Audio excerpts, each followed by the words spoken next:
Hello guys, स्वागत है आप लोगों का एलगोड की एक और नई वीडियो में। तो जैसा कि हम लोगों ने लास्ट एपिसोड में देखा था, आर्गो अपने पिता के खिलाफ जाकर एसएस टजू और बाकी सब लोगों की जान बचाते हुए फिफ्थ एलम की एक मार्केट के अंदर आ गया था। लेकिन जैसे ग्रैंड मास्टर वहां पे पहुंचता है तो वो वहां के डीमन हंटर्स के साथ मिलते हुए आर्गो को ही जान से मारने की कोशिश करता है, जिसके चलते बेचारे आर्गो को अपनी जान बचाते हुए वहां से भागना पड़ता है। लेकिन ग्रैंड मास्टर इतना ज्यादा कमीना किस्म का इंसान था, जब वो वहां पे आर्गो को नहीं पकड़ पाता तो वो अपनी इंसानी बच्चों के ऊपर अटैक करना शुरू कर देता है, जिन्हें बचाते बचाते बेचारा आर्गो वहां पे पकड़ा गया था। लेकिन ग्रैंड मास्टर उसे वहां पे मार पाता उससे पहले एसएटजू बीच में आते हुए उसकी जान बचा लेते हैं, जो देखकर डिमलिंगू भी बीच में आकर वहां पे एसएटजू की तारीफ करते हुए कहता है, मैंने आज तक इंसान तो बहुत देखे हैं, लेकिन तुम बाकी इंसानों से बहुत ज्यादा अलग हो। और ये कहकर वो वहां पे उन सभी लोगों को लेकर अपने डीमन वर्ल्ड के अंदर चला गया था, जहाँ पे वो ग्रैंड मास्टर के साथ साथ बाकी सभी इंसानों को अपनी डिमोनिक ब्लड रिवर के अंदर तड़पा के खत्म करने लगा था। पर एसएटजू भला ऐसा कैसे होने दे सकते थे, इसलिए एसएटजू अपनी टाइम एंड स्पेस पावर्स का इस्तेमाल करते हुए उसी मार्केट के अंदर वापस आ चुके थे।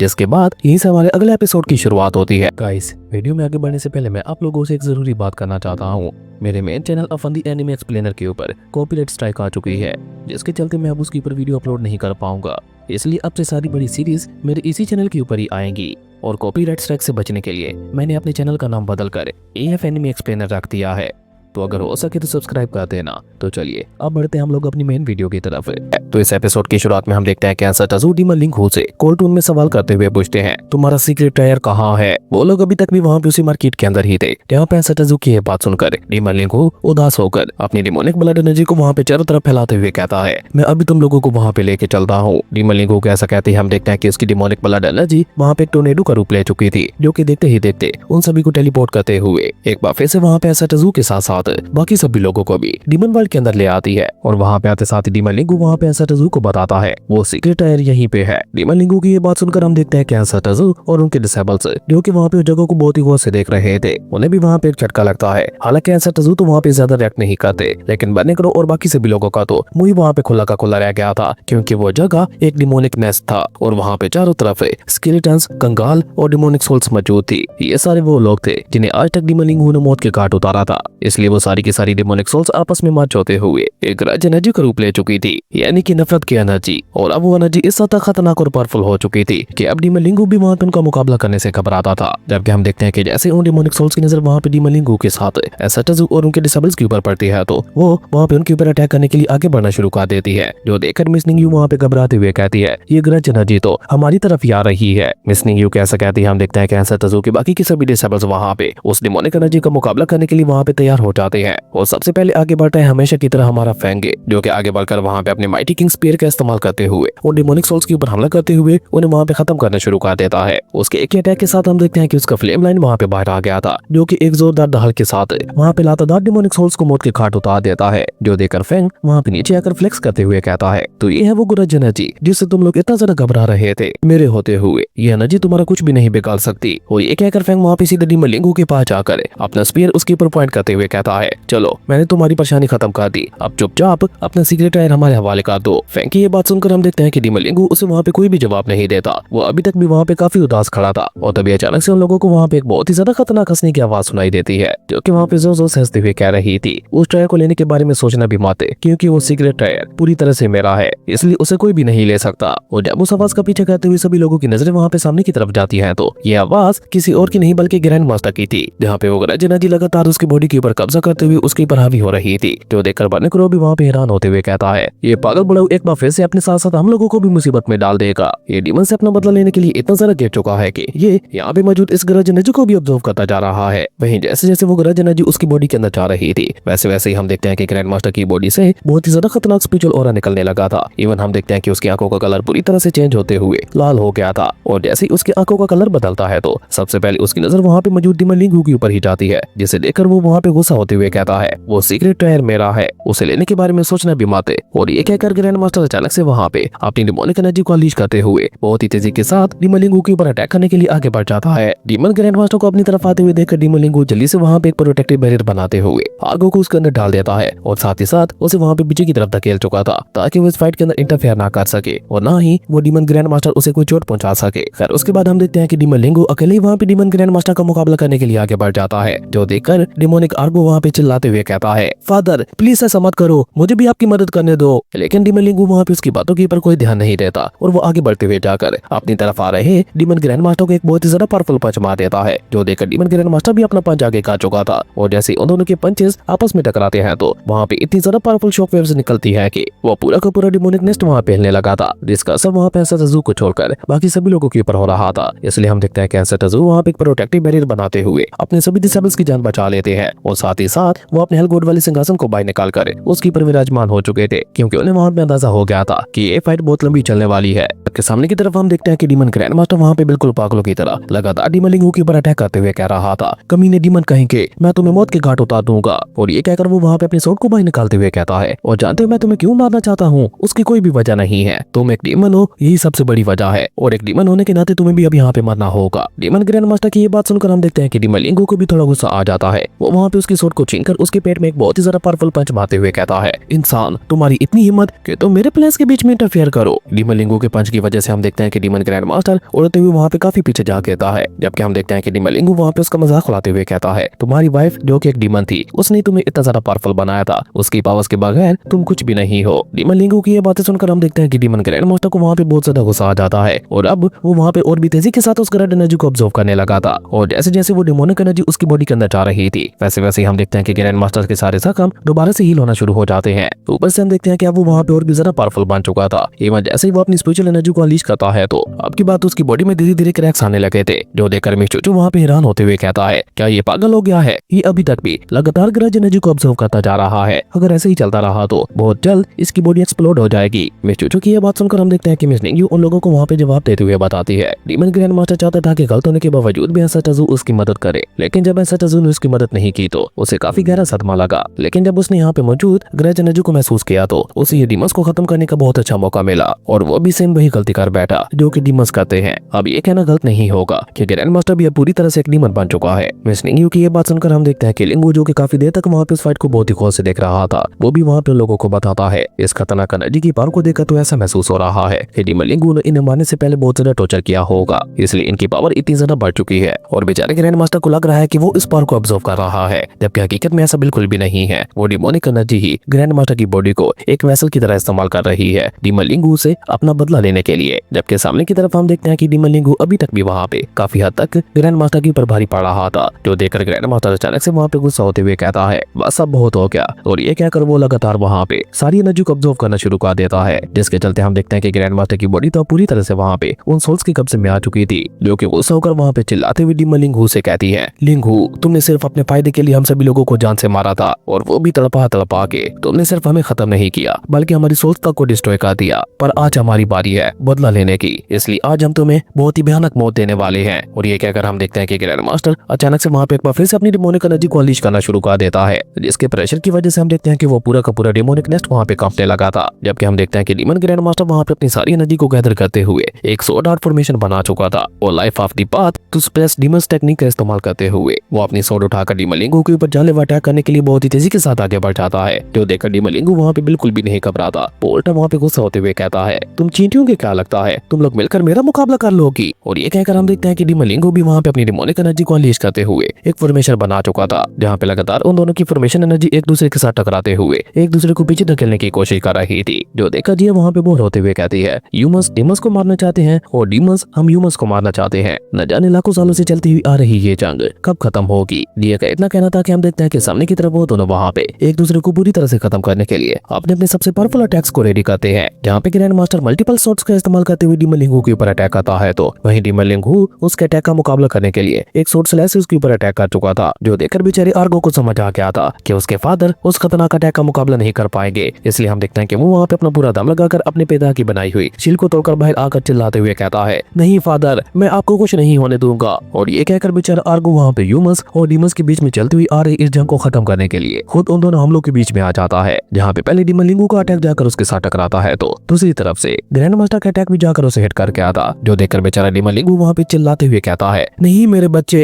लेकिन तब तक बहुत ज्यादा देर हो चुकी थी, क्योंकि हम देखते हैं कि वहाँ पे एक बहुत बड़े एनर्जी ब्लास्ट के साथ डीमन आर्गो उड़ते हुआ काफी पीछे जा गिरता है, और उसकी हालत इतनी ज्यादा खराब हो चुकी थी कि उसकी पूरी बॉडी से जगह जगह से खून निकलने लगा था। और उस बेचारे बच्चे की ऐसी हालत देखकर बर्निक्रो के साथ साथ बाकी सभी लोगों को भी वहाँ पे उसके लिए काफी ज्यादा बुरा महसूस हो रहा था। अपने बच्चे की ऐसी हालत देखकर डीमन लिंगू वहाँ पे एक भी पल ज़ाया किए बगैर दिल से भागते हुए अपने बेटे के पास चला जाता है और चिल्लाते हुए अपने बेटे आर्गो से कहता है, मेरे बेटे चिंता मत करना, तुम्हारे फादर यहाँ पे आ चुके हैं, मैं तुम्हें कुछ भी नहीं होने दूंगा। और ये कहकर डीमन लिंगू वहाँ पे अपनी डिमोनिक पावर्स का इस्तेमाल करते हुए बेचारे आर्गो को वहाँ पे हील करने की कोशिश करने लगा था, लेकिन हम देखते हैं कि उसकी हीलिंग पावर्स आर्गो के ऊपर असर ही नहीं कर पा रही थी, क्योंकि वो घायल इतना ज्यादा हो गया था कि वो मरने की कगार पे पहुंच चुका था। पर उसके बावजूद भी हम देखते हैं कि वो बेचारा वहाँ पे अपना पूरा दम लगाकर बहुत ही मुश्किल से बोलते हुए अपने फादर से कहता है, फादर मेरी मरने से पहले एक आखिरी ख्वाहिश है, प्लीज इन सारी की सारी सोल्स को आजाद कर दीजिए। अपने बेटे की ये बात सुनकर हम देखते हैं कि डीमन लिंगू वहाँ पे उदास होकर उससे कहता है, इन सभी लोगों ने तुम्हारी जान लेने की कोशिश की और तुम इन्हीं को आजाद करवाना चाहते हो? नहीं, तुम्हारे फादर ऐसा नहीं करेंगे, बल्कि मैं तो इनसे तुम्हारा बदला लूंगा। अपने फादर की ये बात सुनकर हम देखते हैं कि बेचारा डीमन आर्गो अपने पिता को जवाब देते हुए कहता है, फादर आपने ही तो इन्हें मारा था और अब ये लोग बदला लेते हुए हमें मारना चाहते हैं। ये एक एंडलेस साइकिल है, पहले वो बदला लेंगे, फिर हम बदला लेंगे, फिर वो बदला लेंगे, फिर हम बदला लेंगे। अगर ऐसे ही चलता रहा तो ये बदला कभी भी खत्म नहीं होगा, किसी एक को कुर्बानी देनी ही होगी। हालांकि डीमन आर्गो की सारी बातें सुनकर हम देखते हैं कि सभी लोगों की आंखों में आंसू आ चुके थे, पर डीमन ग्रैंड मास्टर के फेस के ऊपर अभी तक भी इविल स्माइल आई हुई थी। जबकि हम देखते हैं कि डीमन आर्गो की सारी बातें सुनकर ऐसा भी उससे काफी ज्यादा इंप्रेस दिखाई दे रहे थे। जबकि हम देखते हैं कि डीमन आर्गो अपने पिता से रिक्वेस्ट करते हुए कहता है, प्लीज फादर आज हमेशा हमेशा के लिए डीमंस और ह्यूमंस के बीच में चलती हुई आ रही इस नफरत को हमेशा हमेशा के लिए खत्म कर दीजिए। और ये कहते कहते हम देखते हैं कि डीमन आर्गो अपना दम तोड़ देता है, जो देखकर एसेटजू वहाँ पे उसे इंप्रेस होते हुए कोल्ड टून में कहते हैं, इंटरेस्टिंग,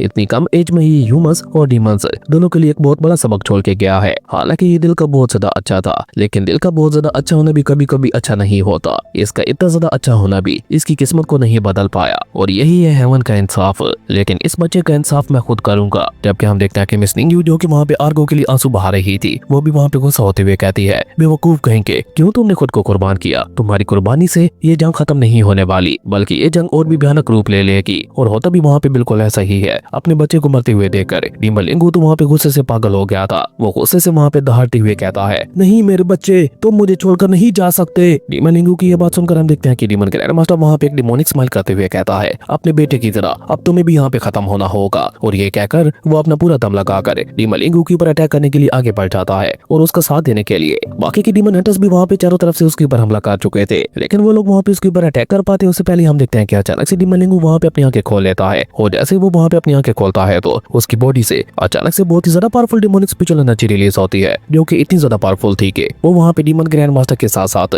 बाकी के डीमन हंटर्स को भी उठाकर पीछे की तरफ फेंक चुकी थी। उस डिमोनिक एनर्जी का भी वहाँ पे एसेटजू को छोड़कर बाकी सभी लोगों के ऊपर काफी गहरा असर पड़ रहा था, जो देखकर लिंगू वहाँ पे हैरान होकर एसेटजू से सवाल करते हुए पूछता है, एसेटर क्या इसका वो सीक्रेट टायर इस डिमोनिक एनर्जी को ऑब्जर्व कर रहा है? जबकि सामने की तरफ हम देखते हैं कि डीमन लिंगू तो गुस्से से वहाँ पे पूरी तरह से पागल हो चुका था। उसकी बॉडी से निकलने वाली डिमोनिक एनर्जी लगातार वहाँ पे बढ़ती ही चली जा रही थी। वो गुस्से से वहाँ पे चिल्लाते हुए डीमन ग्रैंड मास्टर के साथ साथ बाकी के डीमन हंटर्स को देखते हुए कहता है, तुम सभी लोग मेरे हाथों से मरने वाले हो। डीमन लिंगू की ऐसी खतरनाक पावर को देखकर तो अब की बार हम देखते हैं कि डीमन ग्रैंड मास्टर के साथ साथ बाकी के डीमन हंटर्स भी घबराते हुए डर के मारे पीछे हटने लगे थे। जबकि सामने की तरफ हम देखते हैं कि डीमन लिंगू वहाँ पे अपने सीक्रेट टायर का इस्तेमाल करते हुए एक साथ दो बहुत ही ज्यादा खतरनाक टेक्निक्स का इस्तेमाल करता है, जो कि दोनों जैसी वहाँ पे एक्टिवेट होती है तो हम देखते हैं कि जमीन के नीचे से डिमोनिक स्पाइक्स बाहर निकलते हुए उन लोगों को वहाँ पे खत्म करना शुरू कर देती है। और इस खतरनाक अटैक के चलते हम देखते हैं कि डीमन ग्रैंड मास्टर के साथ साथ बाकी के सभी डीमन हंटर्स की हालत भी वहाँ पे बहुत ज्यादा खराब हो चुकी थी। इवन जैसे डीमन ग्रैंड मास्टर के ऊपर अटैक होता है तो वो गुरज एनर्जी जिसका इस्तेमाल करते हुए वो डीमन लिंगू के साथ फाइट कर रहा था, वो भी उसकी बॉडी को छोड़कर भागना शुरू कर देती है।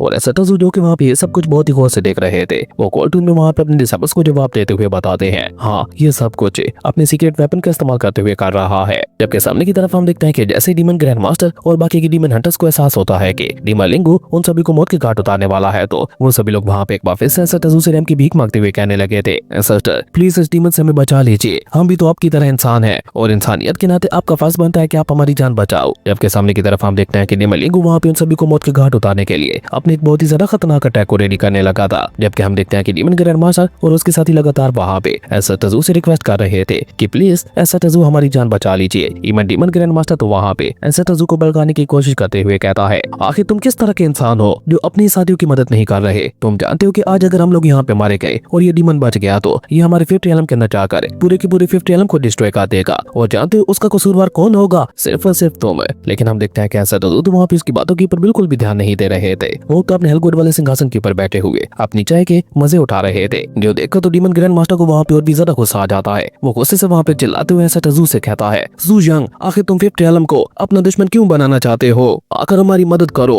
और हमारे फिफ्थ एलम के हीरो बन जाओ। ग्रैंड मास्टर की ये बात सुनकर हम देखते हैं कि बनने करो वहाँ पे गुस्सा होते हुए कहता है, तुम्हें क्या लगता है कि हम लोग इतने ज्यादा बेवकूफ हैं कि बार बार तुम्हारी एक ही चाल में फंस जाएंगे? अपना मुंह बंद रखो। तुरंत जब उन लोगों की नजर वहाँ पे सामने की तरफ जाती है तो डीमन डेंगू वहाँ पे उन सभी के पास को डिवोर करते हुए अपने बेटे आर्गो को दोबारा से जिंदा करने की कोशिश कर रहा था। और जैसे जैसे डीमन ग्रैंड मास्टर के साथ साथ उसके साथियों की पावर उनकी बॉडी से बाहर जा रही थी, वैसे वैसे हम देखते हैं कि डीमन आर्गो की बॉडी बनना शुरू हो गई थी, जो देखकर डीमन लिंगू वहाँ पे खुश होते हुए कहता है बस हो गया। लेकिन वो वहाँ पे डीमन आर्गो को जिंदा कर पाता उससे पहले हम देखते हैं कि अचानक से एंसेस्टर ज़ू अपनी चाय के कप को नीचे रखते हुए कोल्ड टून में कहते हैं बस बहुत हो गया। और एंसेस्टर ज़ू कैसा कहते हैं हम देखते हैं कि वहाँ पे उनकी बॉडी से इतना ज्यादा पावरफुल डिवाइन स्प्रीम और रिलीज होता है कि वहाँ पे हम देखते हैं कि सब कुछ शांत हो गया था, कोई भी अपनी जगह से नहीं हिल पा रहा था, जो देखकर डीमन लिंगू गुस्सा होकर वहाँ पे चिल्लाते हुए कहता है ज़ू यंग ये तुम क्या कर रहे हो? एंसेस्टर ज़ू अपने हेलगोड वाले सिंहासन के ऊपर खड़े होते हुए कोल्ड टून में उससे कहते हैं तुम्हारे जैसे एक ग्रेट डीमन जिसने 50 एलम के अंदर तबाही मचा रखी है और अब तक न जाने कितनी मासूम लोगों को मौत के घाट उतार चुका है, और उसके बावजूद भी तुम खुद को अच्छा समझते हो, लेकिन हकीकत में ऐसा बिल्कुल भी नहीं है। और ऐसा तज़ू कैसा कहती है हम देखते हैं कि वहाँ पे डीमन लिंगू के ऊपर अचानक से बहुत ही ज्यादा पावरफुल डिवाइन सुप्रीम एनर्जी गिरने लगती है, जिसके चलते हम देखते हैं कि पहले तो डीमन लिंगू का वो सो कॉल्ड पावरफुल अटैक वहाँ पे डिस्ट्रॉय हो गया था, और उसके बाद डीमन आर्गो की बॉडी जो कि धीरे धीरे बन रही थी वो भी वहाँ पे एक बहुत बड़ी एनर्जी ब्लास्ट के साथ डिस्ट्रॉय हो जाती है, जिसे डिस्ट्रॉय होते हुए देखकर तो बेचारा डीमन लिंगू वहाँ पे अपने घुटनों पे आ चुका था। वो गुस्सा होकर वहाँ पे चिल्लाते हुए कहता है नहीं मेरे बच्चे, पर अब सब कुछ खत्म हो चुका था और वो इस सब का कसूरवार एंसेस्टर ज़ू यंग को समझ रहा था, इसलिए हम देखते हैं कि वो वहाँ पे अपनी जगह पे खड़ा होकर गुस्से से चिल्लाते हुए कहता है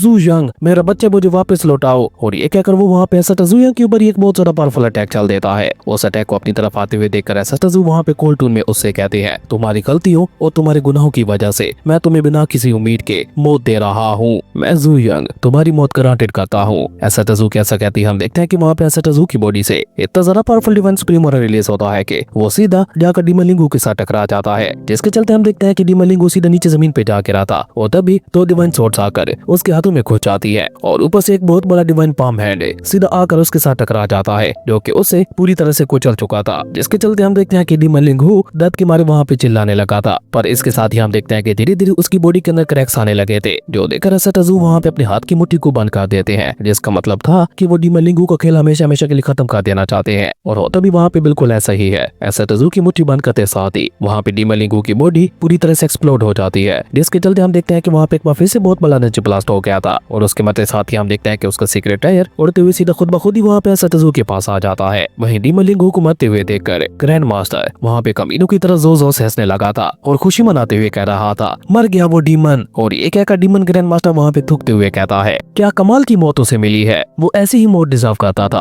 और ये कहकर वो वहाँ पे एक बार फिर से जोर जोर से हंसना शुरू कर देता है। अब हमारे फिफ्थ एलम को कभी भी किसी भी डीमन से कोई भी खतरा नहीं होगा, डीमंस को मरना ही चाहिए, फिर वो अच्छा हो या फिर बुरा उसे मरना ही होगा। लेकिन अभी बेचारा डीमन ग्रैंड मास्टर वहाँ पे खुश होते हुए सब कुछ कह ही रहा था कि तभी हम देखते हैं कि एंसेस्टर ज़ू वहाँ पे कोल्ड टून में उससे कहते हैं तुम भी मरना डिजर्व करते हो। एंसेस्टर ज़ू कैसे कहते हैं हम देखते हैं कि एंसेस्टर ज़ू के डिवाइन सुप्रीम और आगे बढ़ते हुए जाकर डीमन ग्रैंड मास्टर को वहाँ पे पूरी तरह से जगा चुका था, जो देखकर एंसेस्टर ज़ू वहाँ पे कोल्ड टून में उससे कहते हैं तुमने अपने पर्सनल डिजायर्स के लिए ह्यूमंस और डीमंस के बीच में चलती हुई आ रही जंग को बढ़ावा दिया, इसलिए मैं ज़ू यंग तुम्हें एंडलेस मौत की सजा सुनाता हूँ। तुम हर पल हर मिनट हर घंटे हर दिन मौत का मजा चखते रहोगे, पर तुम कभी भी पूरी तरह से मर नहीं पाओगे। एंसेस्टर ज़ू कैसा कहते हैं हम देखते हैं कि वहाँ पे ग्रैंड मास्टर के साथ ऐसा ही होता है, वो पहले मरता और फिर दोबारा जिंदा हो जाता और फिर अगले ही पल में मर जाता, जिस समय उसे इतनी ज्यादा तकलीफ हो रही थी कि अब जाकर उसे वहाँ पे अपने गुनाहों का पछतावा हो रहा था और वो एंसेस्टर ज़ू से रहम की भीख मांगने लगा था। वहीं डीमन ग्रैंड मास्टर की ऐसी हालत देखकर बाकी डीमन हंटर्स वहाँ पे इतना ज्यादा घबरा जाते हैं कि वो जल्दी से वहाँ पे अपने अपने घुटनों पे आकर एंसेस्टर ज़ू से माफी मांगते हुए रहम की भीख मांगने लगे थे। वो सारा का सारा इल्जाम डीमन ग्रैंड मास्टर के ऊपर लगाते हुए कहते हैं ग्रैंड मास्टर ने धोखे से हम लोगों को अपनी बातों में फंसा लिया था और साथ ही साथ वो जबरदस्ती हम लोगों से ये काम करवा रहा था। लोगों की ये बात सुनकर हम देखते हैं कि एंसेस्टर ज़ू वहाँ पे कोल्ड टून में उन लोगों से कहते हैं तुम लोगों ने बिना अच्छे और बुरे की पहचान किए अंधों की तरह बस ग्रैंड मास्टर को फॉलो किया, इसलिए मैं ज़ू यंग तुम सभी लोगों को भी मौत की सजा सुनाता हूँ। और ये कहकर एंसेस्टर ज़ू वहाँ पे चुटकी बजा देते हैं, जिसके बाद हम देखते हैं कि वो सभी लोग भी वहाँ पे एक एक करके मरने लगे थे और देखते ही देखते उन सभी की बॉडीज वहाँ पे पूरी तरह से एक्सप्लोड हो जाती है। लेकिन उन सभी लोगों को वहाँ पे मरते हुए देखकर मिचिया को काफी बुरा लग रहा था, जो देखकर लिंगू उसे वहाँ पे समझाते हुए कहता है ये लोग डीमंस को खत्म करते करते खुद डीमंस से भी ज्यादा बदतर हो चुके थे, अगर एंसेस्टर ज़ू आज इन्हें यहाँ पे खत्म ना करते तो ये पूरी की पूरी इंसानियत के लिए खतरा बन जाते, इसलिए अच्छा ही हो गया कि एंसेस्टर ज़ू ने इन सभी को मौत के घाट उतार दिया। लिंगू की ये बात सुनकर हम देखते देखते हैं कि मिचिया वहाँ पे उससे कहती है वो सब तो ठीक है, पर वो लिटिल वुल्फ डीमन उसकी क्या गलती थी, वो तो बेचारा ऐसे ही मारा गया। जिस पे मिचू जवाब देते हुए कहती है पागलों की भीड़ में अगर कोई अक्लमंद आ जाए तो सारे पागल मिलकर उसे पागल कहते हुए खत्म कर देते हैं। और यही बेचारे उस लिटिल वुल्फ डीमन के साथ हुआ, जो कि बहुत ज्यादा दर्दनाक था। वो बेचारा बिना किसी पावर के चारों तरफ सुकून लाना चाहता था, पर बिना किसी पावर के हमारी बातों का कोई मतलब नहीं होता। और यही दुनिया की सबसे बड़ी हकीकत है। इस बात से फर्क नहीं पड़ता कि आप कितने अच्छे हो, जब तक आपके पास पावर नहीं है आप कुछ भी नहीं बदल सकते। और इसी बात का शिकार हुआ बेचारा वो लिटिल वुल्फ डीमन। वो बेचारा कहाँ जानता था कि ऐसी खतरनाक जंग को सिर्फ मारकाट से ही रोका जा सकता है। उन सभी लोगों को वहाँ पे इस तरह से उदास होते हुए देखकर मिस निंगयू एसाटाजू के पास आते हुए कहती है हॉनी को कौन टाल सकता है। उन सभी लोगों को वहाँ पे इस तरह से उदास होते हुए देखकर एसाटाजू वहाँ पे कोल्ड टून में उन लोगों से कहते हैं लेकिन शायद तुम लोग एक बात भूल रहे हो कि हम लोग जिस दुनिया में मौजूद है यहाँ पे अच्छाई का बदला आखिर में जाकर अच्छाई से ही मिलता है। तुम किसी के साथ अच्छा करोगे तो आखिर में तुम्हारे साथ भी जाकर अच्छा ही होगा। और ये कहकर एसाटाजू वहाँ पे पड़े हुए एक स्केलेटन के अंदर से उसकी सोल पावर बाहर निकाल लेते हैं। और उस सोल पावर को देखकर सभी लोग वहाँ पे हैरान होते हुए कहते हैं ये तो एंशिएंट टैलेंट सेट के किसी डिसेबल का ऑरा लग रहा है। उन लोगों की ये बात सुनकर हम देखते हैं कि एसाटाजू